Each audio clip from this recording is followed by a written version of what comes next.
ശബരിമല സ്വർണ്ണക്കൊള്ളയിൽ നിന്ന് നിർണായകമായ ദിവസമാണ്. തന്ത്രി കണ്ഠരര് രാജീവരെ ഇന്ന് കസ്റ്റഡിയിൽ വാങ്ങും പോലീസ്.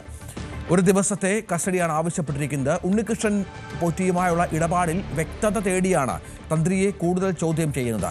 തന്ത്രിയുടെ ജാമ്യാപേക്ഷയും നാളെ കൊല്ലം വിജിലൻസ് കോടതി പരിഗണിക്കുന്നുണ്ട്. മുൻ അഡ്മിനിസ്ട്രേറ്റീവ് ഓഫീസർ മുരാരി ബാബുവിന്റെ ജാമ്യ ഹർജിയിലും ഇന്ന് തീരുമാനമുണ്ടാകും. കട്ടിലപ്പാടി ദ്വാരപാലക കേസിൽ അറസ്റ്റ് ചെയ്തിട്ട് 90 ദിവസം ആയെന്നും കുറ്റപത്രം സമർപ്പിക്കാത്ത സാഹചര്യത്തിൽ സ്വാഭാവിക ജാമ്യം വേണമെന്ന ആവശ്യവും അത്തരത്തിൽ കോടതിക്ക് മുന്നിൽ ഉണ്ട്. അതിൽ കോടതി എന്ത് തീരുമാനമെടുക്കുമെന്നത് ശ്രദ്ധേയമാണ്. ഒപ്പം മുൻ Devaswom board president N Vasu ജാമ്യാപേക്ഷയുമായി സുപ്രീം കോടതിയിലുണ്ട് എന്നാണ് മനസ്സിലാക്കുന്നത്. അതും ഇന്ന് പരിഗണിക്കുന്നുണ്ട്. ആരോഗ്യസ്ഥിതിയും പ്രായവുമടക്കം പരിഗണിക്കണം എന്നുള്ള ആവശ്യവും പ്രധാനമാണ്. കഴിഞ്ഞ ദിവസം ശങ്കർദാസുമായി ബന്ധപ്പെട്ട് ഹൈക്കോടതി നടത്തിയ വളരെ ഗുരുതരമായ പരാമർശങ്ങൾ കൂടി ഇതിനോട് ചേർത്ത് വെക്കണം. ശങ്കർദാസിൻ്റെ ആരോഗ്യനില പരിശോധിക്കാനായി പ്രത്യേക മെഡിക്കൽ സംഘം രൂപീകരിക്കണം എന്നടക്കമുള്ള ആവശ്യം മുന്നോട്ട് വച്ചിരുന്നു കോടതി. അത് വളരെ പ്രധാനപ്പെട്ട ഒന്നാണ്. അതുമായി ബന്ധപ്പെട്ട് എന്തായിരിക്കും നീക്കം എന്നുള്ളതും കാത്തിരുന്ന് കാണും. ശബരിമല സ്വർണ്ണക്കൊള്ളയിൽ കൂടുതൽ പ്രതികളുടെ സ്വത്ത് കണ്ടുകെട്ടാൻ Enforcement Directorate. A Padmakumar, N Vasu, Murari Babu എന്നിവരുടെ സ്വത്തുക്കൾ കണ്ടുകെട്ടാനുള്ള നടപടി തുടങ്ങി. ബാങ്ക് അക്കൗണ്ടുകൾ മരവിപ്പിക്കാൻ നീക്കമുണ്ട്. രേഖകളുടെ പരിശോധന പൂർത്തിയാക്കിയ ശേഷം പ്രതികളെ ചോദ്യം ചെയ്യും. ഡാനി ഇപ്പോൾ വിവരങ്ങൾ പങ്കുവെക്കും. ഡാനി, ഞാൻ മനസ്സിലാക്കുന്നത് ED ഒരു കണക്കൊക്കെ പുറത്തുവിട്ടിട്ടുണ്ട്. എത്ര കോടിയുടെ സ്വത്തുക്കളാണ് കണ്ടുകെട്ടായിരിക്കുന്നത് എന്ന കാര്യത്തിൽ. ഇതൊക്കെ അനധികൃതമായി സമ്പാദിച്ചതാണ് എന്നുള്ള വേർഷനാണ് EDക്കുള്ളത്. അതിവേഗം നടപടികൾ പുരോഗമിക്കുകയാണോ?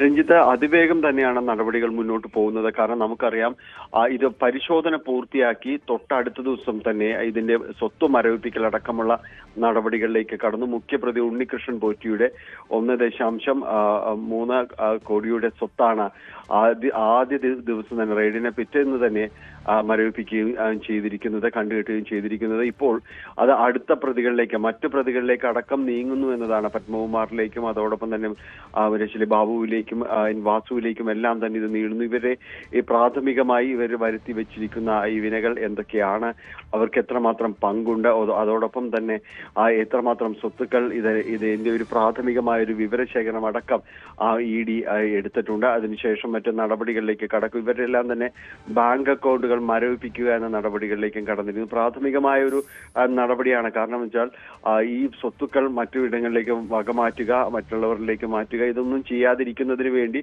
വളരെ പെട്ടെന്ന് ഏറ്റവും തുടക്കത്തിൽ ചെയ്യുന്ന ഒരു നടപടികൾ തന്നെയാണിത്. അതിനുശേഷമാണ് ഇത് പൂർണ്ണമായും കണ്ടുകെട്ടുക എന്ന അടക്കമുള്ള കാര്യങ്ങളിലേക്ക് അടക്കം നീങ്ങുകയും ചെയ്യുന്നത്. അതിന് കുറച്ചുകൂടി ഇതിന്റെ ഒരു വാല്യുവേഷൻ കാര്യങ്ങൾ അടക്കമുള്ള കാര്യങ്ങൾ തിട്ടപ്പെടുത്തേണ്ടതുണ്ട്. എന്തായാലും ഇതിനുവേണ്ടിയുള്ള പ്രാഥമികമായ നടപടികളെല്ലാം തന്നെ തുടങ്ങിയെന്നാണ്. ഒരുപക്ഷെ ഇന്ന് തന്നെ അതിന്റെ ഒരു വിശദീകരണം നമുക്ക് കഴിഞ്ഞ ദിവസങ്ങളിൽ എന്ന പോലെ ED പുറത്തുവിട്ടതുപോലെ അതിന്റെ ഒരു വിശദീകരണം കുറപ്പെന്ന് നമുക്ക് പ്രതീക്ഷിക്കുകയും ചെയ്യാം. കർശനമായ ഒരു നടപടികളിലേക്ക് തന്നെയാണ് ED മുന്നോട്ട് പോകുന്നത് എന്നത് വ്യക്തമാണ്. അതുകൊണ്ട് തന്നെയാണ് സ്വത്ത് മരവിപ്പിക്കൽ അടക്കമുള്ള നടപടികൾ വളരെ പെട്ടെന്ന് നടക്കുകയും ചെയ്തിരിക്കുന്നത്. വലിയ കൊള്ള നടന്നിരിക്കുന്നു എന്ന രീതിയിൽ തന്നെയാണ് ED മുന്നോട്ട് പോകുന്നത്.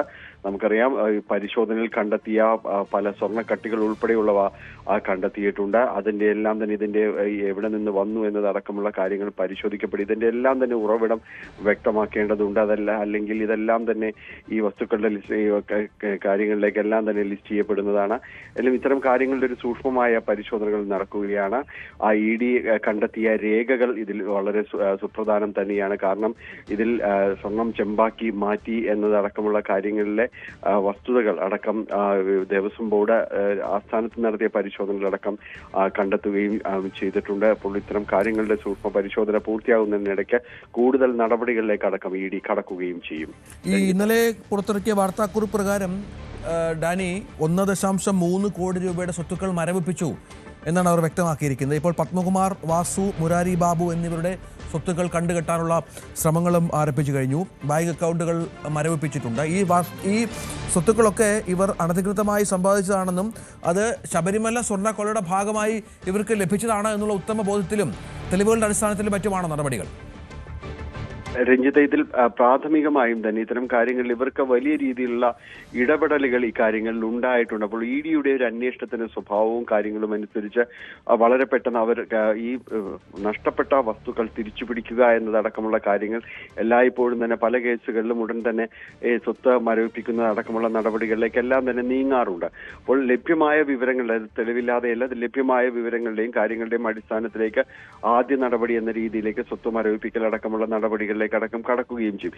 ഇവരുടെ പങ്ക് ഈ കാര്യങ്ങളിലെല്ലാം തന്നെ വളരെ വ്യക്തമാണ് എന്ന രീതിയിൽ തന്നെയാണ് ഇ ഡി മുന്നോട്ട് പോകുന്നത്. അതുകൊണ്ട് തന്നെയാണ് കഴിഞ്ഞ ദിവസം ഉണ്ണികൃഷ്ണൻ പോറ്റിയുടെ സ്വത്ത്, എത്ര കോടി രൂപയുടെ സ്വത്ത് മരവിപ്പിക്കുകയും ചെയ്തത്, എത്ര രൂപയ്ക്ക് അല്ലെങ്കിൽ എത്ര നഷ്ടം വരുത്തി വെച്ചു എന്നതിന്റെ ഒരു വിവരശേഖരണം നടത്തി അതിന് ആനുപാതികമായിട്ട് തന്നെയാണ് ആ പ്രതികളിലേക്ക് ഈ സ്വത്ത് മരവിപ്പിക്കൽ നടപടികളെല്ലാം തന്നെ നീങ്ങുകയും ചെയ്യുന്നത്. അപ്പോൾ കൃത്യമായ ഒരു തെളിവുകളുടെ അടിസ്ഥാനത്തിൽ തന്നെയാണ് ഈ മുന്നോട്ടുള്ള പോക്ക്, ഈ സ്വത്ത് മരവിപ്പിക്കൽ നടപടികൾ അടക്കമുള്ള കാര്യങ്ങൾ ഇ ഡി മുന്നോട്ട് പോകുന്നത്. ഇതിൽ കേസിന്റെ തെളിവുകൾ, സമാഹരിക്കപ്പെട്ട വിവരങ്ങൾ ഇതിന്റെ അടിസ്ഥാനത്തിലാണ് പൂർണ്ണമായും തന്നെ കണ്ടുകെട്ടുക എന്ന രീതിയിലേക്ക് അടക്കം പോകുന്നത് ഇതിന്റെ ഒരു അടുത്ത നടപടി എന്ന രീതിയിലേക്ക് വരുമ്പോഴാണ്. ഇപ്പൊ ഏതായാലും ഇപ്പോൾ ഇത് മരവിപ്പിക്കലിന്റെ ഒരു ആദ്യഘട്ടത്തിലേക്ക് എല്ലാം തന്നെ എത്തിയിരിക്കുന്നതാണ്. ഇവരുടെ 3 പേരുടെയും സ്വത്തുവകളുടെ ഒരു ലിസ്റ്റ് ചെയ്യപ്പെട്ടിട്ടുണ്ട്. ഉണ്ണികൃഷ്ണൻ പോറ്റിയുടേത് ഏതാണ്ട് 8ഓളം വസ്തുക്കളുടേതാണ്. ഈ 1.3 കോടി എന്ന് പറയുന്ന 8ഓളം വസ്തുക്കളുടെ ഒരു മൂല്യമാണ് അതിൽ പറഞ്ഞിരിക്കുന്നത്. ഇതുപോലെ തന്നെയാണ് ഇവരുടേതും കണക്ക് 3 പേരുടെയും ലിസ്റ്റ് ചെയ്യപ്പെട്ടിട്ടുള്ളത്. ഏതൊക്കെ വസ്തുക്കൾ എന്നതിനെ കുറിച്ച് വൈകാതെ തന്നെ ഒരു വിശദീകരണം വരും. എന്നെങ്കിലും 3 പേരുടെയും ഇതിന് തത്തുല്യമായ രീതിയിലുള്ള സ്വത്തുവകൾ ലിസ്റ്റ് ചെയ്യപ്പെട്ടിട്ടുണ്ട്. വൈകാതെ അത് ഏത് എന്നതും സംബന്ധിയായ കാര്യങ്ങളിലേക്ക് ഒരു തീർപ്പ് വന്നേക്കും. കൃത്യമായ തെളിവുകളുടെ അടിസ്ഥാനത്തിൽ തന്നെയാണ് ഇ ഡി മുന്നോട്ട് പോകുന്നത്. രഞ്ജിത്ത്, ശരി. ഡാനി പോളാണ് വിവരങ്ങൾ പങ്കുവച്ചത്. കൂടുതൽ വാർത്തകൾക്ക് News 18 Keralam YouTube channel subscribe ചെയ്യുക.